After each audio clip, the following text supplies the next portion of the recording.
Hi there, it's Kevin with RogueDeckBuilder.com here with kind of a little bit of a market update. So Monday, I'm going to try to have two videos for Market Monday. One being the top 10 most valuable cards not being reprinted in Modern, and the second one is going to be the top 10 most played cards not being printed in Modern Masters 2017. And then I'm just going to try to have a lot more compiled data by then, and then be able to present that as opportunities for either investments or just if you're looking to get in these decks to hurry and pick up these pieces before Zemit buys them all out. One of the cards that I'm just joking, a little bit of a jab at Zemit. He bought the entire, I think he said he bought every Eidolon on TCG from $11 and under. I think it was $6 at the time, just because burn looks like a no-brainer to invest in the Eidolons because it's the one piece that is expensive that's not being reprinted in the entire burn deck. So we're going to try to take that theory and look through all of the current Modern metagame and find all of the pieces that are not getting reprinted. And I'm also going to talk about, you want to find a deck where the majority of cards are going to be reprinted. So we're not looking at Affinity. Affinity will go up in value, but it won't have the benefit of getting a lot of other cards in the market, which will just lead to people building that deck. You'd be surprised at how many people open up like a Goyf, for example, and be like, well, I already have one Goyf, I might as well buy the other three. Or, well, I just got two Death Shadows, might as well just build the deck. It's not going to happen with Affinity, so it's not going to have that little trickle effect of people getting into the decks because of opening packs from Modern Masters 2017. We'll take a look at Affinity, but that's the deck I'm probably just going to completely ignore. So the first one, though, that I want to look at, and I love using MTG Goldfish just because they're the site that has the complete data, price data, decks, like you can see the decks that played in the recent events on MTGO, as well as like Grand Prix or Star Seed Opens. So they have a lot of information available. I do use some other sites because this usually goes off eBay and TCG, and so it shows the action on eBay and TCG. Then you have sites like MTG Price and MTG Stocks that also have very, very good information with more of the paper tournaments and how vendors, just kind of the reaction of the bigger name vendors like the Star City Games, the Cool Stuffs, the Channel Fireballs, all those type of the data just with the movement in those type of organizations. So then MTG Stocks is really good for all-time highs and lows. I really like all-time highs and lows because a lot of times it just shows you when to buy and when to get out. So for example, on MTG Stocks earlier this week, I saw that Howled Fountain is the lowest it has ever been. That just shows you just the crazy amount of supply that Return to Ravnica still has out there. So anyway, let's start off with Death Shadow. I think Death Shadow is probably the deck that gets hit the hardest by reprint because everything gets reprinted. And when I say everything, I mean everything gets reprinted or has recently been or is ineligible for reprinting. So the first one is, of course, the namesake, which is Death Shadow, which gets a reprint in Modern Masters 3, and so does Tarmogoyf. So both of these are going to help the entry of the Death Shadow's aggro. Gorkon Rampager actually gets a reprint as well. Liliana the Veil gets a reprint. Inquisition gets a reprint. The rest of these cards are ineligible. So the two cards out of this deck that are ineligible for reprints are going to be the Street Wraith and the Mishra's Bauble. And this one is already pushing $40. It was $60. I think it's settled back down.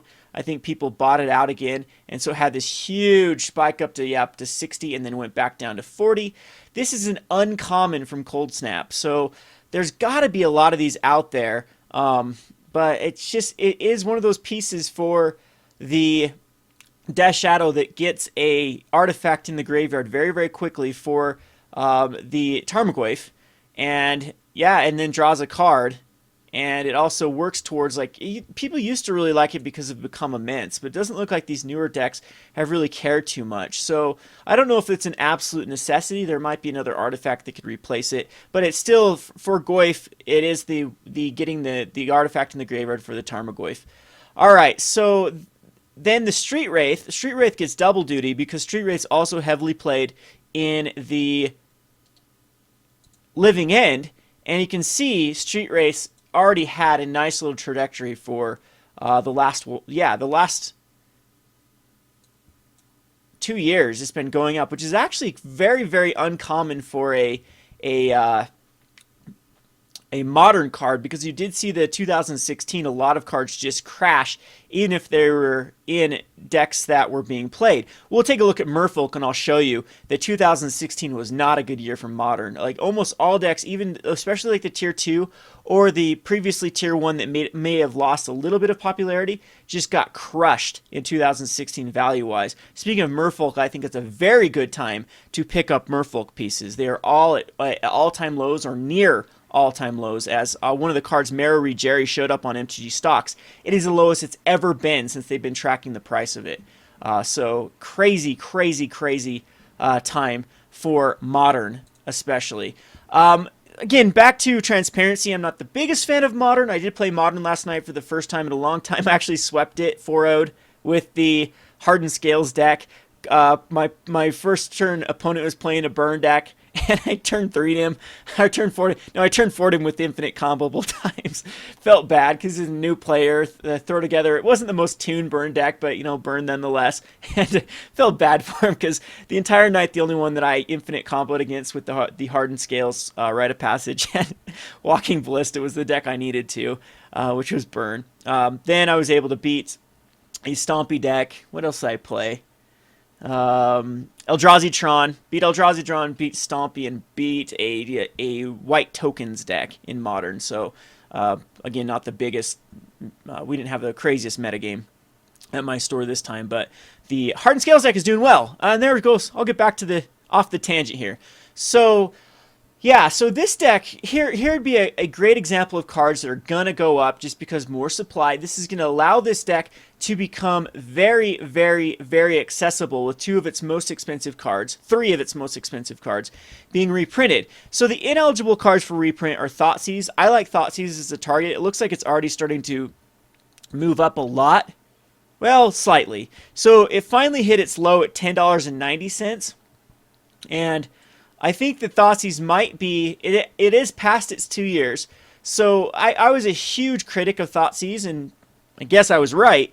Here, I got out of them at Modern Masters, wherever Modern Masters 2015 came out. Yeah, right here is when I got out of Thoughtseize. I sold them for $18 at Grand Prix Vegas. Like, sold them for 18 cash, I think is what it was, that I sold them for at Grand Prix Vegas. Because a lot of the vendors were like turning everything into Thoughtseizes and turning everything into Polluted Deltas. And both of those I said was the biggest mistake for vendors, and they got killed on both of them. It's just because they were still in the mindset that Modern was such a healthy format, they would continue to have this like unlimited trajectory of going up. And in 2016, we just saw the supply was greater than the demand for Modern, and Thoughtseize especially got murdered because it did rotate out here. And like right here, no, right here is when it rotated. Where did it? No, it rotated before then, right? Maybe it rotated right here. But it didn't stop the vendors from buying into Thoughtseize. They really thought that it was a great place to park their money, and it ended up being one of the worst places to park their money, and since its rotation, it lost half of its value. So I think that now we're past that 2-year time, though. Usually this is when rotated cards finally stabilizes about 2 years, because we have so many new players that came in that didn't play during Theros, and I still think that Theros was the height of tournament play. Correct me if I'm wrong, as far as like Grand Prix attendances and for standard events and just the overall. I just remember it just seemed like Magic was really popular at the time. And there might be more players overall, but more just how many people, just this kind of the thirst for competitive play back then was huge. So anyway, I think that maybe now is a good time to start picking up Thoughtseizes, kind of trading for the Thoughtseize, because another reason in Modern why Thoughtseize is starting to get popular is it's better than Inquisition against Eldrazi Tron, which is another deck that is gaining a ton of popularity. So anyway, the other cards in this deck, Collective Brutality, I think is a card you want to pick up a rotation. Kolaghan's Command has spiked because of Frontier, so it might go down a little bit. And Traverse has been spiking because they're starting to put it back into Black-Green Delirium in Standard. So those are all okay places to park your money, but these are going to rotate. And this has this kind of still Frontier hype around it that doubled its value. So I still think that if you're going to get in this deck, the Street Wraith and the Mishra's Bauble, I think just have to go up. Another card that I really want to point out in this deck is going to be the Fulminator Mage. This is another card that sees a lot of play in various different decks and did not get a reprint. So Fulminator Mage, I think, is just, yep, it's starting to recover. So people are already ahead of the curve, starting to invest in these cards.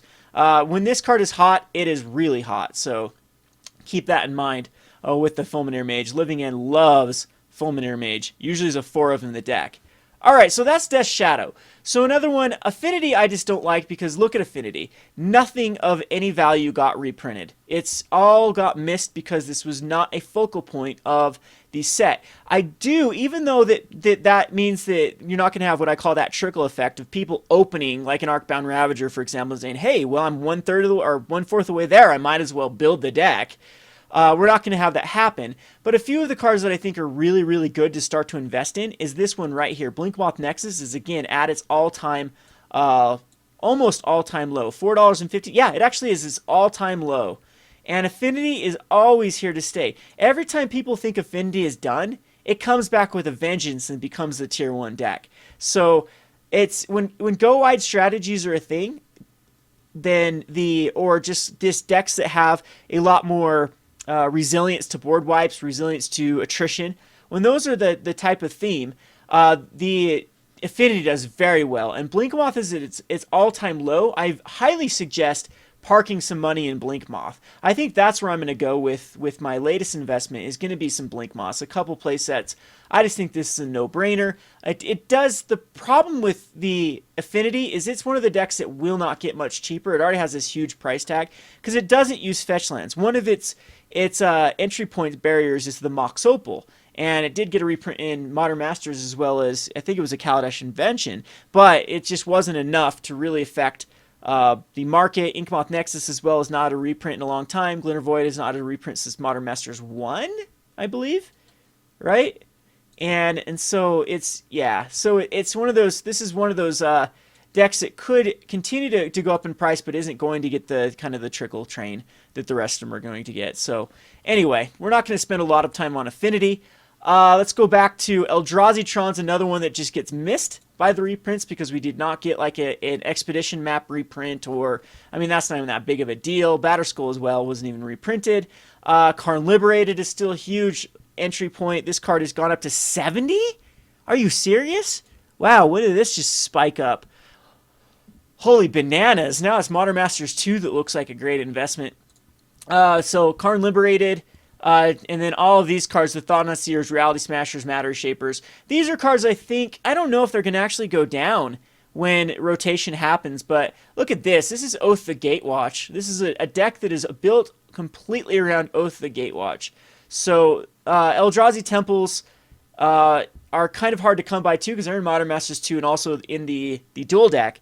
But again, there's nothing that significantly got reprinted to make people buy into this deck specifically because of Modern Masters 2. This particular Eldrazi deck only runs one cavern. Some of the other Eldrazi decks run more than one because it's a way to fix. But yeah, this isn't going to be enough to really spike the deck. The Caller did get reprinted though, so there's one little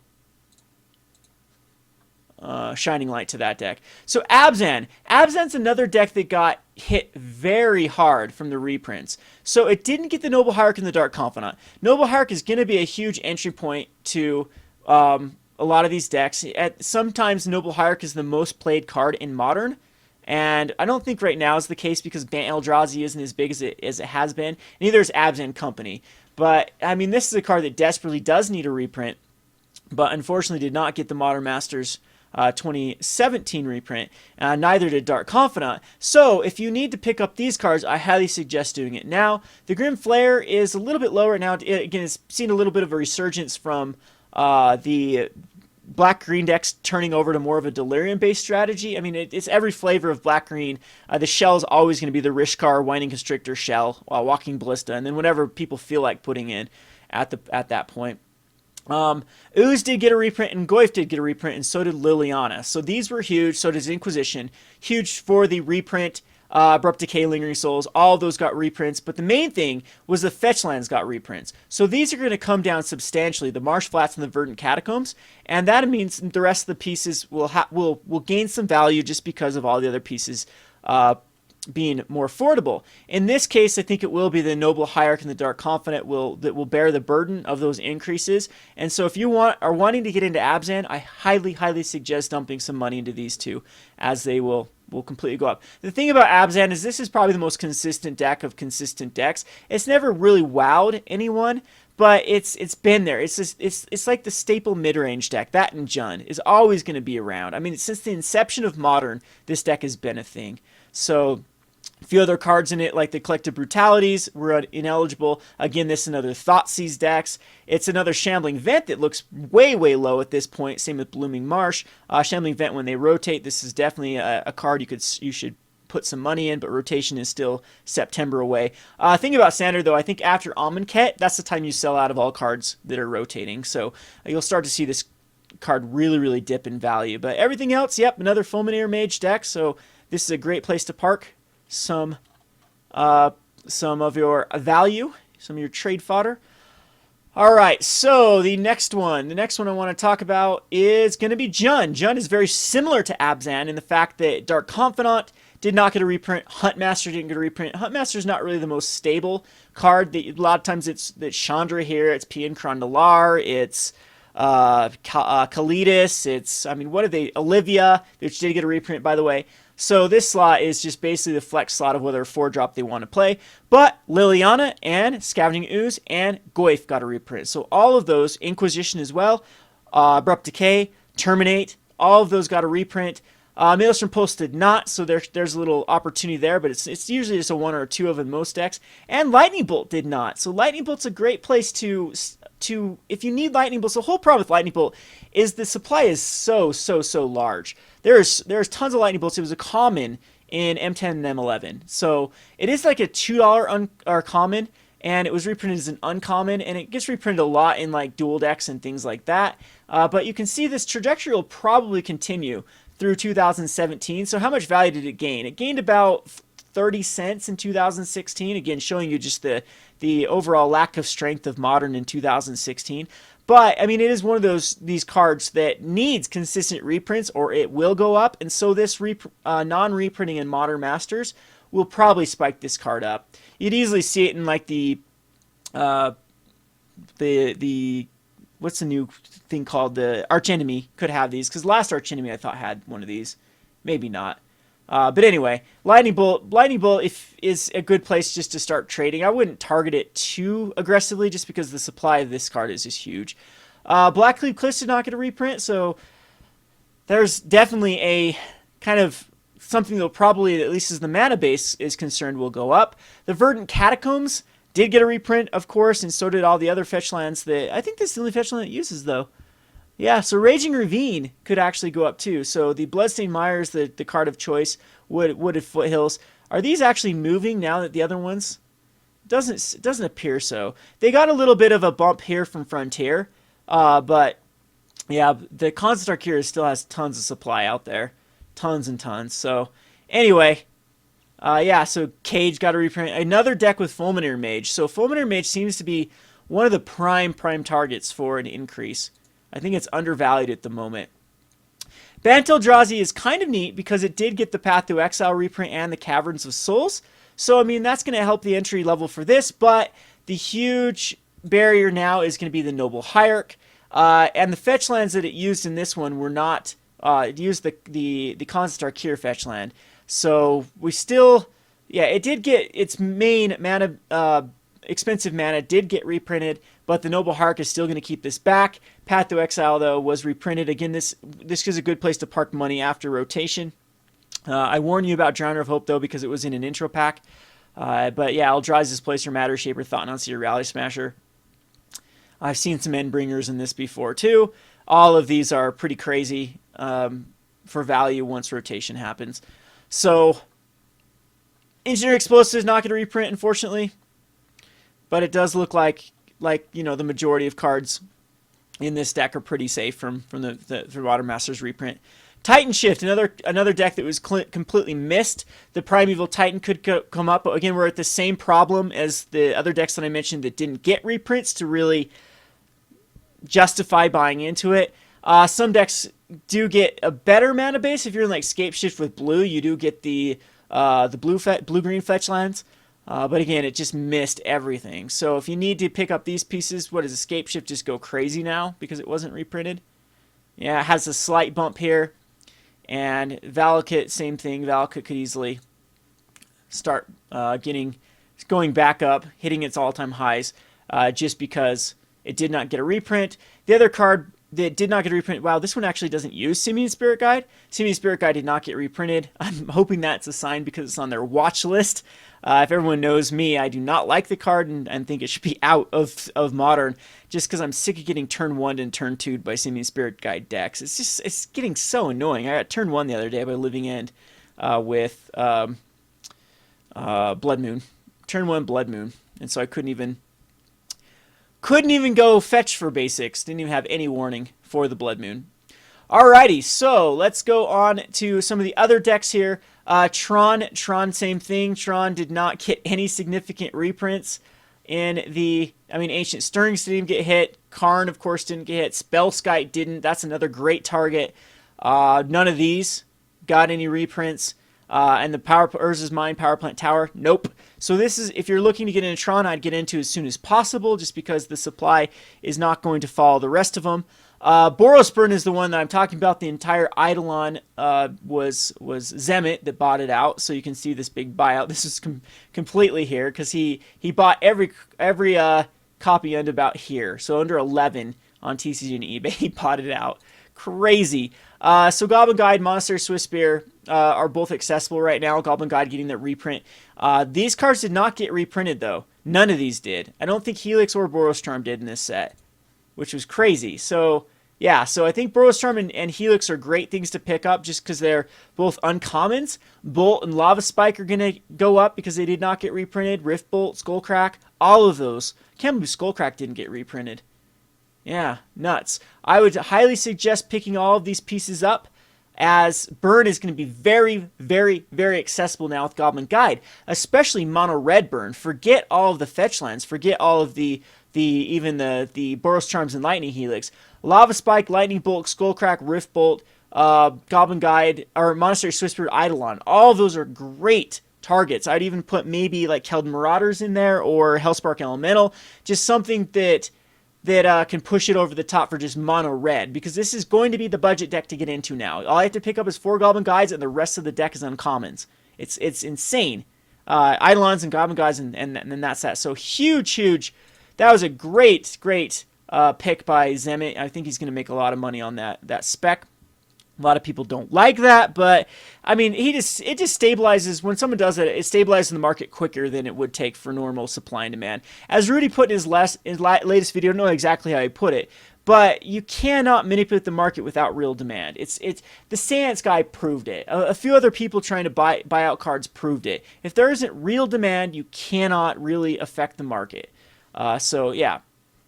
So anyway. Grixis also got some nice reprints in the form of Inquisitions, Fetchlands, Lilianas. We're not going to talk about this. The Gift Storm also got huge reprints. This one we will talk about because I think there are some significant cards here.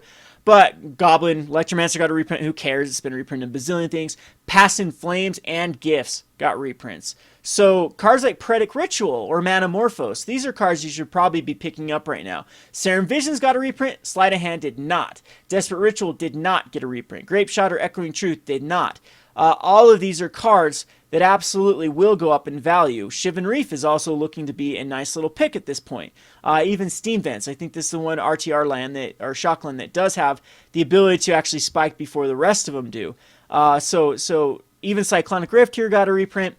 Definitely, this is going to be a budget deck to get into now that this was a huge entry point, the Scalding Tarn. So this is going to decrease at least like $50-$60, make this a budget deck in comparison to the rest of the Modern field. Gifts as well is going to get murdered in this set. It's going to absolutely get murdered as a rare. And yeah, these pieces just have to give. So I really suggest, if you're wanting to play gift storm to get the Pyretic Rituals and the Manamorphose and whatnot. So Valakut Breach, again, that's too close to Titan Shift. We've already talked about it. But here's a deck that I really want to spotlight right now. I think this is crazy. Just look at the trajectory of most of these cards. Curse Catcher is one of the most expensive cards in the deck, which is crazy. A lot of decks, I would ignore Vendaline Click. Click sometimes sees play in Fish. It's not the most stable card in Fish. Like, just clicked on this one. Clicked on this one. And there isn't one in here. Basically, the shell of the deck is Lord of Atlantis, Master of the Pearl Tridents, and the Mera Rigeri. And if you look at Mera Rigeri, it is at its all-time low since they've been tracking. Well, maybe not quite. So they've been tracking it since right here, 3.2. It's 4.0.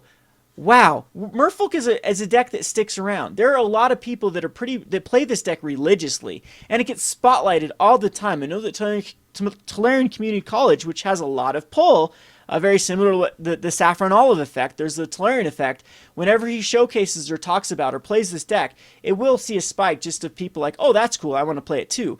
So all of these cards are insanely low at this point. So we have the Master of the Pearl Trident, low. It's low right now. Had that spike, but look at 2016. It lost all of its gains. Most of its gains from 2015 were lost in 2016.